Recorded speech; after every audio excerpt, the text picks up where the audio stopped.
ये नहीं कहूँगी कि राजनीति में कोई मैंने काम किया, लेकिन क्योंकि इतने लंबे समय से इस परिवार ने राजनीति की थी, तो रोहतक शहर में एक बहुत बड़ा हमारा, अब पहले तो घर की देखभाल, दीपेंद्र जब तक शादी नहीं हुआ था दीपेंद्र का, क्योंकि उनके बड़े व्यस्त कार्यक्रम रहते हैं, उनकी देखभाल ये सब जिम्मेवारियाँ मेरी थी, अब वो मेरी नहीं है।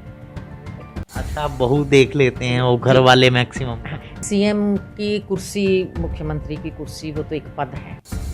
असली जो कमाई है वो लोगों के दिलों में इज्जत की है, और मैं मानती हूँ कि दीपेंद्र ने अपनी इज्जत इतनी ज़्यादा बनाई है, लोगों से इतना प्यार पाया है कि मैं अक्सर ये बात कहती हूँ। मुझे एक बुज़ुर्ग ने कही थी, एक बार एक गांव में मैं गई थी, हमारे एक पंडित जी हैं बहुत पुराने जानकार, उन्होंने मेरे सिर पे हाथ रख के ये कहा था, बेटी भूपेंद्र जी तो वोटों से जीतते थे, दीपेंद्र तो केवल दिलों से जीतता है, उन्होंने लोगों का दिल जीता है। तो मेरे ख्याल इससे बड़ी कोई कमाई हो नहीं सकती। राजनीतिक पद तो आनी जानी चीज़ें हैं, ऊंची भी मिल जाएगी, कोई छोटी मिलेगी, कोई बड़ी मिलेगी, पर लोगों के दिलों से जो प्यार और आशीर्वाद दीपेंद्र के लिए जब मैं निकलते हुए देखती हूँ, मुझे लगता है उसने बहुत अच्छा काम कर लिया। नमस्कार, मैं जोगेंद्र कथूरिया बेबाक तीखे बोल चैनल अपने चैनल पर लेकर आती है फेमस पर्सनैलिटीज़ को। आज इसी कड़ी में हमारे साथ मौजूद हैं जो किसी भी परिचय का मोहताज नहीं, एक सांसद, हरियाणा के इकलौते कांग्रेस के सांसद दीपेंद्र सिंह हुड्डा जी की माताजी और पूर्व मुख्यमंत्री भूपेंद्र सिंह हुड्डा जी की धर्मपत्नी आशा हुड्डा जी। आइए आप सभी को रूबरू करवाते हैं। नमस्कार मैम। नमस्कार जी। कैसे हो मैम? बिल्कुल ठीक है। और दिनचर्या कैसी चल रही है आजकल? जैसा कि आप जानते हैं, आजकल तो पेंडेमिक की वजह से बहुत ज़्यादा सोशली तो बहुत ज़्यादा बाहर नहीं जाते हैं, क्योंकि मास्क और ये सोशल डिस्टेंसिंग जो थोड़ी सी प्रिकॉशंस लेनी पड़ती हैं, पर जहाँ जहाँ बहुत ज़्यादा आवश्यक होता है वहाँ ही जाते हैं, बाकी तो आजकल ज़्यादा घर में रहना पसंद करते हैं। मैम, आप एक बहुत बड़े हरियाणा के राजनीतिक परिवार से जुड़े हैं, जैसे कि आपके ससुर जी भी हरियाणा में शुरू से ही राजनीति में सक्रिय है, फिर चौधरी भूपेंद्र सिंह हुड्डा जी भी 1991 से राजनीति में लगातार सक्रिय है। तो किस तरह से मैनेज करते हैं आप उस वातावरण को, फैमिलियर और राजनीति को किस तरह से सामंजस्य स्थापित होता है? देखिए, मैं जब शादी होकर इस परिवार में आई थी,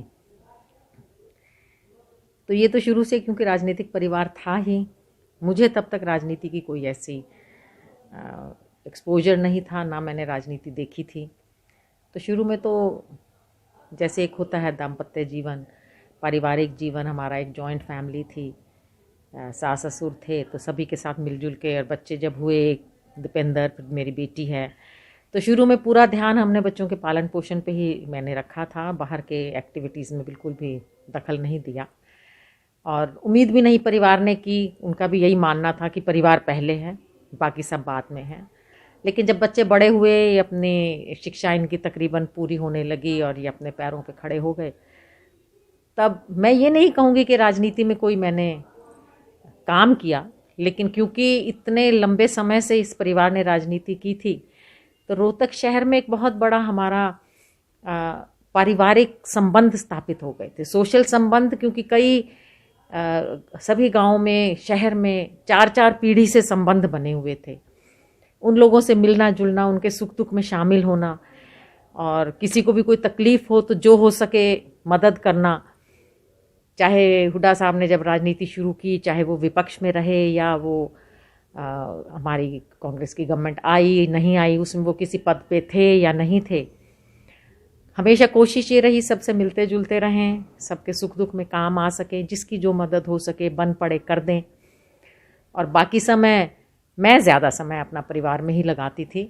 लेकिन ये ज़रूर है कि जब घर में अगर हुड्डा साहब और दीपेंद्र दोनों कहीं बाहर हैं अपने काम की वजह से, और घर में कोई भी आता था, तो उससे मिलना जुलना और उसकी मदद करने का, तब वो जिम्मेवारी मेरे कंधों पे आ जाती थी। उतना ही रोल मैं अदा करती थी, उससे ज़्यादा नहीं। बाकी समय मैं परिवार के लिए ही रखती थी। मैडम, कई बार मैंने आपको भाषण देते हुए देखा है, आपके स्पीच में एक पंजाबी टच बहुत अच्छा है। तो ये पंजाबी टच आपकी जीवा पे कैसे विराजमान? जोगिंदर जी, मैं माफ़ कीजिए, आपने मुझसे भी एक सवाल पूछा, मैं आपसे एक सवाल पूछ सकती हूँ? हाँ जी मैम। आप अपने पंजाबी वर्ड यूज़ किए, आप क्या हैं? जैसे आप मुझे क्या मानते हैं, आप खुद क्या हैं? मैम, मैं तो बाई कास्ट पंजाबी हूँ। मैंने कई बार, आप सिरसा में एक बार स्पीच दे रहे थे तो आपने बहुत अच्छा पंजाबी में स्पीच दिया था, जो नॉर्मली एक पंजाबी कम्युनिटी से बिलोंग जो करता हो वो भी इतनी अच्छी पंजाबी ना बोल पाए, आप उनसे भी अच्छी पंजाबी बोल रहे थे।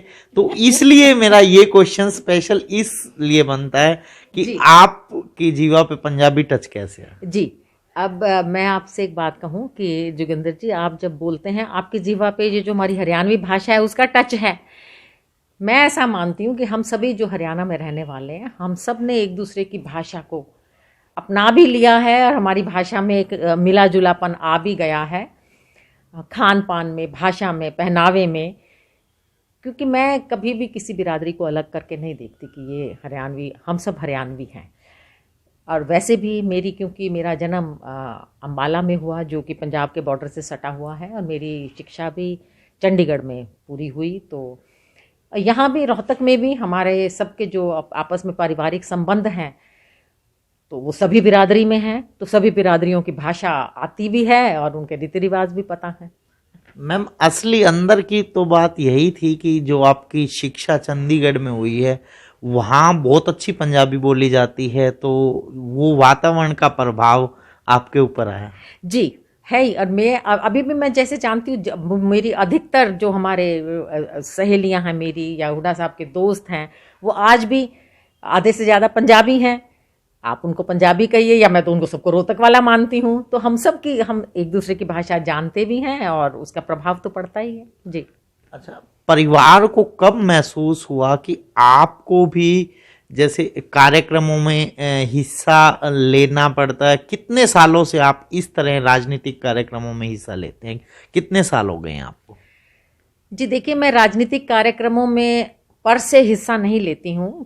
91 का जब इलेक्शन हुआ, हुडा साहब को पहली बार पार्लियामेंट की टिकट मिली थी। उससे पहले हुडा साहब ने असेंबली का इलेक्शन लड़ा था, और जब उन्हें पहली पार्लियामेंट की टिकट मिली, चौधरी देवीलाल हमारे बहुत ही सम्मानीय स्वर्गीय नेता रहे हैं हरियाणा से, वो उस समय डिप्टी प्राइम मिनिस्टर थे।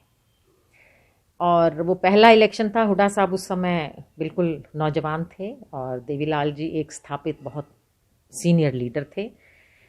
तो मानने में वो बहुत टफ इलेक्शन था, क्योंकि एक बहुत सीनियर लीडर के आगे एक बिल्कुल नौजवान और युवा, जो पहले की कोई भी इलेक्शन नहीं जीते हुए थे, ऐसे हुडा साहब थे।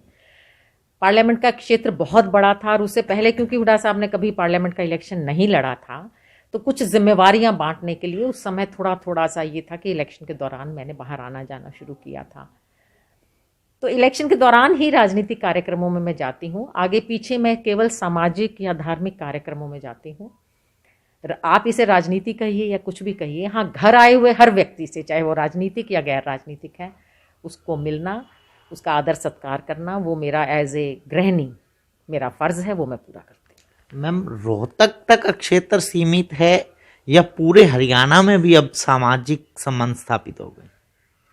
जी, मैं रोहतक से बाहर कम ही जाती हूँ, क्योंकि मेरे ऊपर घर की जिम्मेवारियाँ ज़्यादा हैं। जहाँ बहुत ज़्यादा व्यक्तिगत हो वहीं जाती हूँ, अदरवाइज़ मैं रोहतक में ही ज़्यादा रहती हूँ।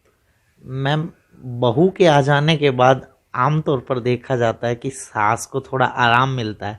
आपको कितना आराम मिला? आपको कुछ जिम्मेवारियों से छुटकारा मिला? जी, अब पहले तो घर की देखभाल, दीपेंद्र जब तक शादी नहीं हुआ था, दीपेंद्र का, क्योंकि उनके बड़े व्यस्त कार्यक्रम रहते हैं, उनकी देखभाल, ये सब जिम्मेवारियां मेरी थी, अब वो मेरी नहीं है। अच्छा, आप बहू देख लेते हैं, वो घर वाले मैक्सिमम? जी, घरेलू जिम्मेवारियां से अब मैं ज़्यादातर फारिग ही रहती हूँ। और आगे वंशावली आगे बढ़ी तो पोते को खिलाने की जिम्मेवारी? वो जिम्मेवारी नहीं, वो तो मेरा ये आप कहिए एक बहुत सुखद अनुभव होता है दादा दादी के लिए। अपने कोई भी अपना ग्रैंड चिल्ड्रन चाहे पोता हो, चाहे बेटी का बेटा हो या बेटे की। ये तो कहते हैं हमारे में तो हरियाणा की तो कहावत है, मूल से ब्याज प्यारा। तो वो जिम्मेवारी नहीं होती, वो समय तो आप समझिए कि भगवान का दिया हुआ एक तोहफा है। मैम, एक आज के परिप्रेक्ष्य में पूरे हरियाणा में ही नहीं पूरे देश में एक ज्वलंत मुद्दा बन चुका है किसान आंदोलन का। एक राजनीतिक परिवार से जुड़े होने के कारण मैं आपसे ये सवाल नहीं पूछ रहा, एक आपकी व्यक्तिगत क्या राय है आज जो स्थिति बन चुकी है देश में, उस स्थिति से उबर पाने के लिए सरकार को क्या करना चाहिए और आपकी क्या व्यक्तिगत राय? देखिए, आपने ठीक कहा, मैं कोई राजनीति की विशेषज्ञ नहीं हूँ, ना मैं किसी मुद्दे की विशेषज्ञ हूँ, लेकिन हमारा परिवार पीछे से किसान पृष्ठभूमि से ही संबंध रखता है।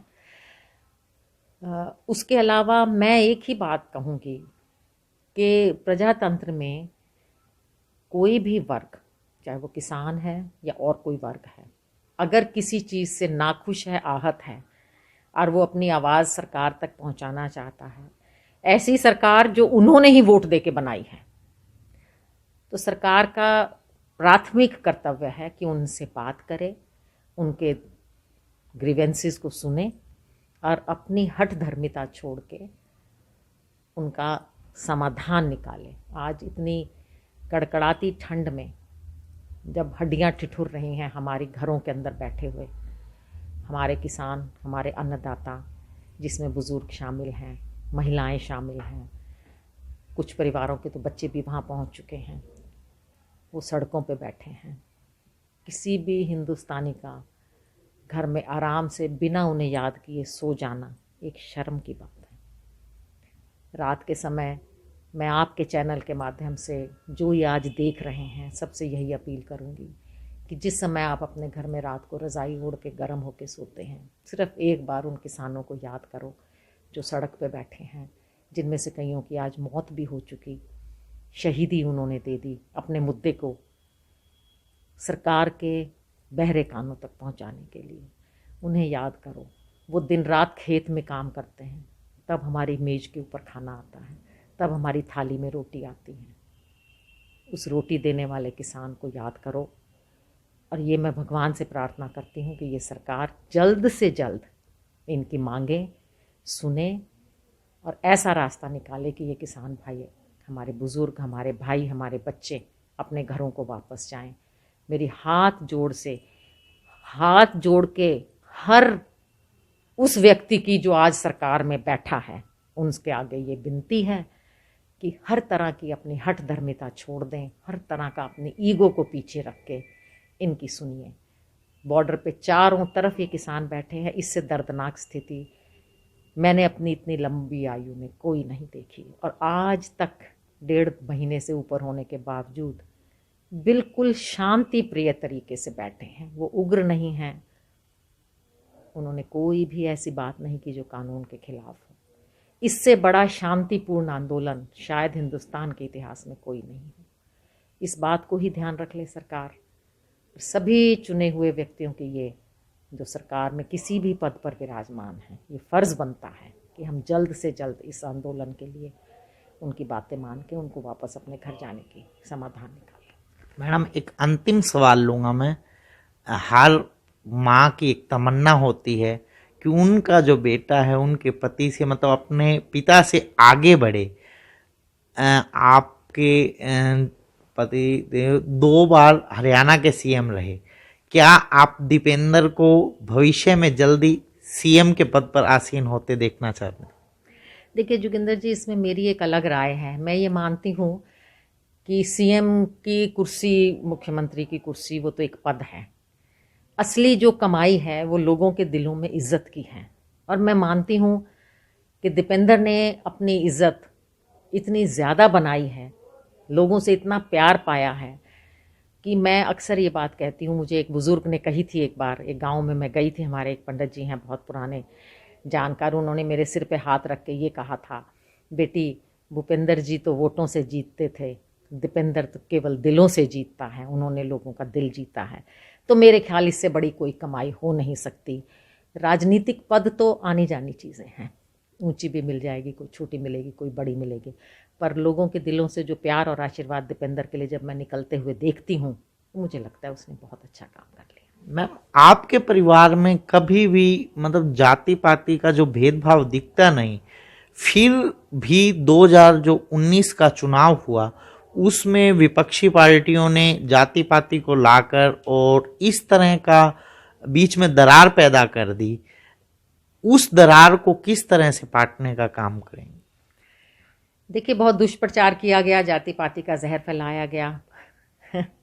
दुखद है, बहुत दुखद है, क्योंकि किसी भी देश या किसी भी समाज की तरक्की के लिए ज़रूरी है कि हम जाति पाति को भूल के एक समरस समाज बनाएं, तभी हमारा देश या जाति या प्रदेश तरक्की कर सकता है।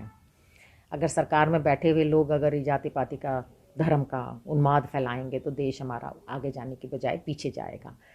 तो हमारे खिलाफ भी ये दुष्प्रचार हुआ, ठीक है, हमने भी उसका मुकाबला किया, पर मुझे लगता नहीं कि झूठा प्रचार बहुत दिन तक लोगों के दिलों में घर पर कर पाएगा। 1952 में सबसे पहले मेरे ससुर रोहतक लोकसभा से सांसद बने थे। इस हरियाणा से वो अकेले सबसे कम आयु में कॉन्स्टिट्यूएंट असेंबली के मेंबर बने थे। जिन लोगों ने ये संविधान लिखा, जिसमें सबसे पहले यही लिखा गया कि भी भारत सब धर्मों को, सब जातियों को, सब भाषाओं को एक साथ लेके चलेगा, उसके ऊपर सिग्नेचर करने वाले हरियाणा के अकेले कॉन्स्टिट्यूएंट असेंबली के मेंबर मेरे स्वर्गीय माननीय ससुर चौधरी रणबीर सिंह जी थे। उस परिवार के हम वंशज हैं।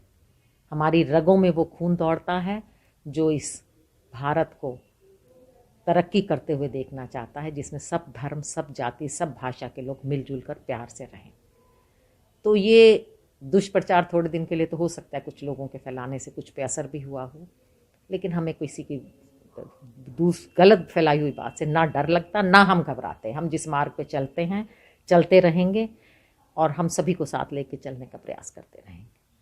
चलो, बहुत बढ़िया सवालों का जवाब दिया मैडम आशा हुड्डा जी ने, जो कि एक सांसद की माताजी हैं, पूर्व मुख्यमंत्री की धर्मपत्नी हैं और स्वयं भी एक जो कहते हैं कढ़ी हुई हैं, हर बात को तोलकर उसका जवाब दिया। और इसी कड़ी में हम आगे भी आपके सामने प्रसिद्ध हस्तियों को रूबरू करवाते रहेंगे। मैं बेबाक तीखे बोल चैनल की ओर से जोगेंद्र कथूरिया। हर खबर और नई वीडियोस देखने के लिए फेसबुक पर लाइक, इंस्टा पर फॉलो और यूट्यूब पर करें सब्सक्राइब।